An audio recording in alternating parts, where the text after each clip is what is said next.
बिस्मिल्लाहिर्रहमानिर्रहीम। अस्सलाम वालेकुम रहमतुल्लाहि व बरकातुहू। मोमिन को जब कब्र में रखा जाता है तो उसकी कब्र को 70 गज वसी कर दिया जाता है और मखमल का फर्श बिछाकर खुशबुएं बखेर दी जाती हैं और कब्र को ईमान और कुरान के नूर से रोशन कर दिया जाता है और उसको दुल्हन की तरह सुला दिया जाता है कि अब उसको उसका महबूब ही बेदार करेगा। काफिर की कब्र को तंग कर दिया जाता है कि उसकी पसलियां एक दूसरे में घुस जाती हैं और ऊंट की गर्दन जैसे सांप उस पर छोड़ दिए जाते हैं जो उसका गोश्त खाते रहते हैं और गूंगे बहरे फरिश्ते हथौड़े से उसकी पिटाई करते हैं। उस पर सुबह शाम आग भी पेश की जाती है। अज़ाब कब्र से बचाने वाली 8 चीज़ें। फ़िक़ियाए अव्वल लैस रहमतुल्लाह अलैह फरमाते हैं, अज़ाब कब्र से बचने के लिए 4 चीज़ों पर अमल और 4 चीज़ों से परहेज ज़रूरी है। जिन चीज़ों पर अमल ज़रूरी है वो ये हैं: नमाज की पाबंदी, सदक़े की कसरत, तिलावत कुरान, तस्बीहात की कसरत। ये चीज़ें कब्र को रोशन और वसी करती हैं। जिन 4 बातों से बचना ज़रूरी है: झूठ, खयानत, चुगली, पेशाब की छींटें। रसूलुल्लाह सल्लल्लाहु अलैहि वसल्लम ने फरमाया, पेशाब की छींटों से बचो, आम तौर पर इसी की वजह से अज़ाब कब्र होता है।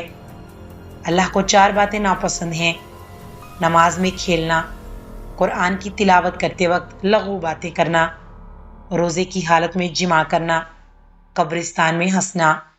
मोहम्मद बिन समाक रहमतुल्लाह अलैह ने कब्रिस्तान की जानिब देखकर फरमाया, इस कब्रिस्तान की सकवत और बराबरी तुम्हें धोखे में न डाले। इसमें कितने ही मग़मूम और परेशान हैं और इन कब्र वालों में बहुत ही तवाफ़ुत है। अक्लमंद है वो शख्स जो कब्र में दाखिल होने से पहले उसकी तैयारी कर ले। हज़रत इब्ने अब्बास रज़ी अल्लाह अन्हु के पास कुछ लोग आए और कहा कि हमारे एक साथी का इंतकाल हो गया। हमने दफन करने के लिए कब्र खोदी तो उसमें एक काला सांप नजर आया। दूसरी मर्तबा फिर, तीसरी मर्तबा कब्र खोदी तो उन दोनों में भी वैसा ही सांप मौजूद है।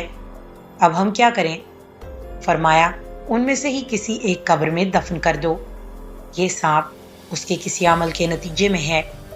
अगर सारी दुनिया में भी कब्रें खोदोगे तो हर कब्र में यही सांप मौजूद पाओगे। चुनाचा साथियों ने दफन कर दिया और वापसी में उसकी बीवी से उसके हालात दरियाफ्त किए। बीवी ने कहा, वो गल्ले की तिजारत करता था, रोज़ाना खाने के लिए गल्ला निकालता और उसके बकदर कंकरी और लकड़ी वगैरह मिला देता।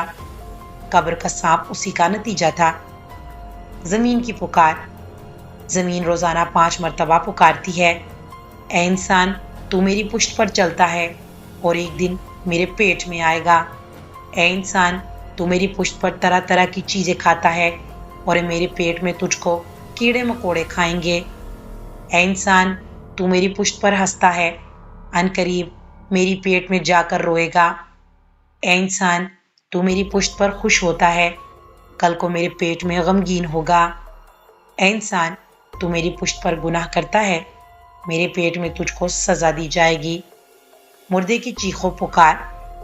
जनाब रसूलुल्लाह सल्लल्लाहु अलैहि वसल्लम ने फरमाया, हर मुर्दा चीखता है, इंसान के सिवा हर एक उसको सुनता है।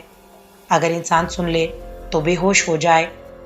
अगर वो मुर्दा नेक है तो अपने ले जाने वालों से कहता है, जल्दी करो, जहाँ ले जा रहे हो अगर तुम उसको देख लो तो तुम खुद बहुत उजलत करोगे।